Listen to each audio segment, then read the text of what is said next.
البانكيك من اسرع والذ الحلويات اللي ممكن تتعمل. هقولكوا ازاي تظبطوه وتطلعوه كده مقلبص وفي نفس الوقت هش وطعمه حلو. في الاول احب اعرفكم بنفسي، انا ايه بهجت. اتمنى لو اول مره تشوفوني تشتركوا في القناه وتفعلوا الجرس، ولو عجبكم الفيديو ده ما تنسوش تعملوا لايك. ويلا نبدا على طول. هحتاج بيضه، هضيف عليها تلت كوباية من السكر، ممكن تزودوا او تقللوا السكر على حسب ما تحبوا. كمان هتلاقوا المقادير بالجرام في صندوق الوصف تحت الفيديو. هخلطهم بقى كويس قوي لغاية ما الخليط يبقى لونه ابيض. اهم حاجة تضربوهم كويس مع بعض عشان البانكيك يبقى هش جدا، يعني حوالي من 3 ل5 دقايق كده متواصل، وبعدين بزود عليهم باقي المقادير. شايفين بقى القوام بتاع الخليط بيبقى كده.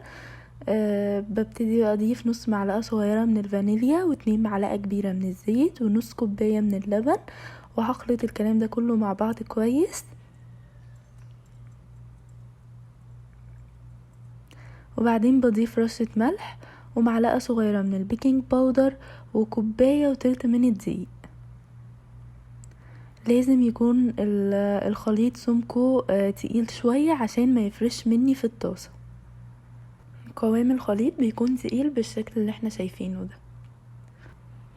بوسطن الحرارة او تكون اقل شوية من النص. بحط الخليط فوق طاسة ما بتلزقش، دي اهم حاجة. لو مش متوفر عندي بدهن شوية زيت او زبدة وبعدين بحط الخليط. بسيبه شوية لغاية ما يظهر بابلز او فقاعات، وبعدين بقلبه على الناحية التانية. اهم حاجة تظبطوا الحرارة صح. المفروض الفقاعات دي ما تظهرش بسرعة، تاخد من 2 ل3 لغاية ما تظهر، وما تتأخرش عن كده. لو ظهرت بسرعة نهدي النار، ولو اتأخرت نعلي النار شوية. وعلى الناحية التانية بتاخد اقل، يعني بتاخد حوالي دقيقة لدقيقتين وهتكون جاهزة. احاول بقى احط تقريبا نفس المقدار عشان يطلعوا كلهم قد بعض بالشكل ده.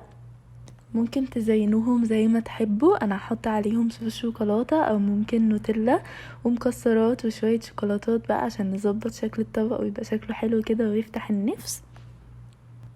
ممكن تقدموه بالطريقه التقليديه، تحطوا عليه عسل او مابل سيرب وزبده او اي صوص بتحبوه. بس كده هيبقى جاهز عندنا ألذ بانكيك.